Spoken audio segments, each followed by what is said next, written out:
Hola amantes estás তো আমাদের starting line আপটা মাত্র লঞ্চ করা হলো। আর আজকে আমরা খেলবো 4-3-3 ফরমেশনে। আর আজকে জানি না কেন, তবে আজকে আমাদের যে লাইন আপটা দেখে নিজেকে একটু সেফ ফিল মনে হচ্ছে। আর ফার্স্ট অফ অল আমাদের ডিফেন্সে আছে আজকে লেফটে থাকবে আলবার ক্যারেরাস, আর ডিফেন্স প্লেয়ারিং থাকবে আজকে রাউল এসেন্সিও আর রুডিগার। এই বাদে আমাদের কোনো অপশন নেই, কারণ সবাই ইনজার্ড। আর রাইট ব্যাকে আজকে ভালভার্দে, ওদেরকে মেকশিফট ভাবে খেলতে হবে, তবে ভালভার্দে রাইট ব্যাকে যথেষ্ট ভালো, সেটা আমরা সবাই জানি। এই সিজন সে একটু অফ চলছে, but is quite good you know. আর আজকে আমাদের মিডফিল্ড হবে ড্যানি সেবায়োস, শোয়ামেনি এবং বেলিংহাম। আর আমাদের ফ্রন্ট লাইনে থাকবে রদ্রিগো। অনেক দিন পর, জানি না কতদিন হয়ে গেছে রদ্রিগো কাজকে স্টার্টিং করবে। সাথে তার লাইফে first time Gonzalo Garcia start করছে একটা ইউসিএল এ, আর সাথে আছে ভিনিসিয়াস।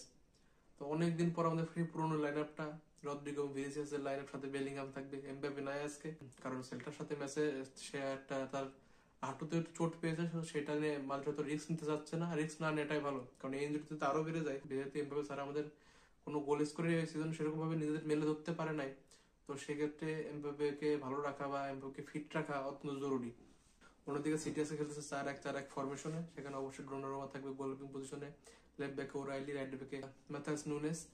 আর ডিফেন্স প্লেয়ারিং তাতে থাকবে রুবেন ডিয়াজ এবং গ্রাভিডিও। সাথে তাকে ডিফেন্সিভ মিড পজিশনে থাকবে আজকে নিকো গঞ্জালেস। আর তাদের লেফট মিডে থাকবে আজকে, লেফট মিড বলে লেফট উইং বলে, সেটা থাকবে ডোকু। রাইট রাইট মিডে থাকবে বেনাদো সিলভা।